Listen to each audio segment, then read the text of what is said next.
seems to be a little disgruntled, but when you got people like that supporting the white agenda, you know, it makes you wonder.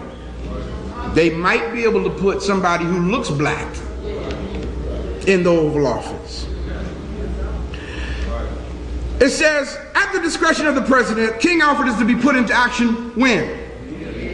In other words, when the president of the United States, not Congress, not the House, not the Senate, not the House of Representatives, not the Senate, when the president declares this emergency, it's to be implemented immediately. Participating federal agencies, what are they? National Security Council. What else? Central Intelligence Agency, Federal Bureau of Investigation, Department of Justice, Department of Defense, Department of Interior. Participating state agencies, what are they? National Guard units, state police. Participating local agencies are what? City police and county police, that's right. Now, one of the things you need to understand, brothers, let me make this notation before we read further. In addition to the law enforcement agencies that we just mentioned, in 1982, there was a guy named Oliver North. Y'all have heard of him, right? Oliver North and Ronald Reagan got together, and the two of them amended the King Alfred plan. And their amendment became known as Rex 84 because it was signed by Ronald Reagan in 1984.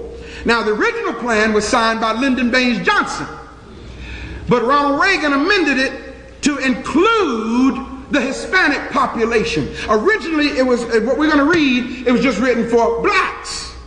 But in 1984, Oliver North and Ronald Reagan amended it to include the Hispanic and Latino population. What's really deep, brothers and sisters, is this. The neo-Nazi groups, this is all a part of the amendment in 1984.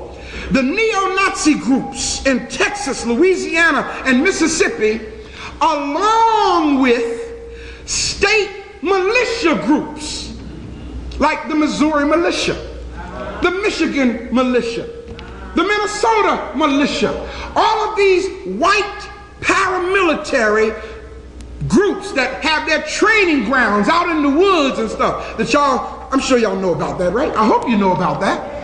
Well, the amendment in 1984 was written to include them automatically being deputized when the president declares the emergency.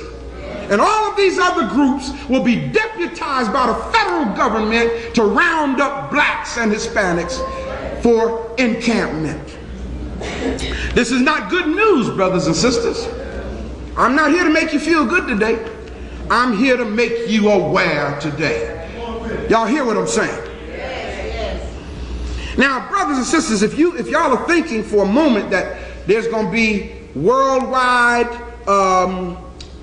empathy or sympathy for us, don't think that. Now, I'm going to tell you why I say that, y'all, because y'all remember when James Baker was Secretary of State? Yes. Well, James Baker developed a policy with Russia and Canada. These other governments have created what's called a United States European base to exterminate blacks and Latinos in Africa, South America, the East and West Indies, Cuba, and Puerto Rico. I mean, they're working. Why? Why are we targeted? Think about that. Let's finish reading the memo here. Memo from the National Security Council. Y'all see it? Notice what it says.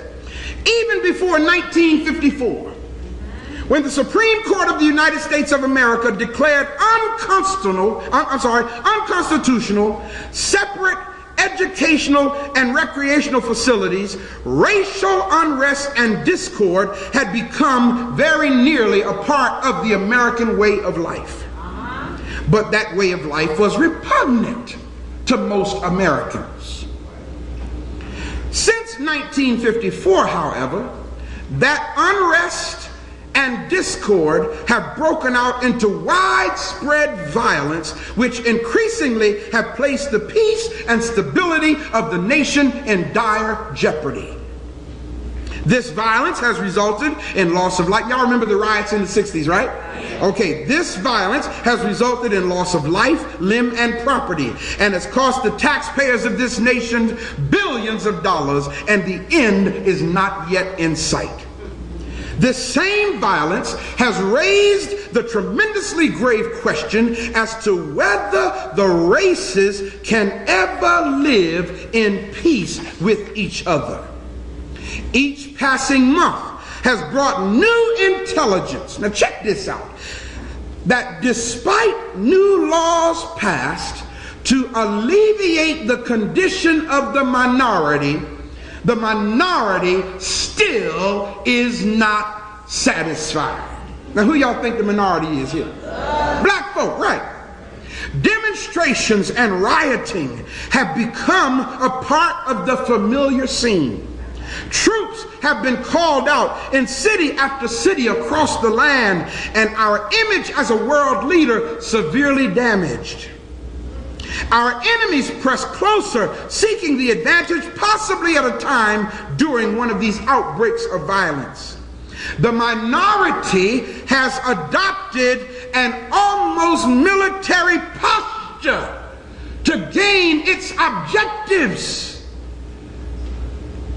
which are not clear to who? To most Americans. Now, in other words, look at the person next to you and say, evidently, the minority and Americans are two different groups of people.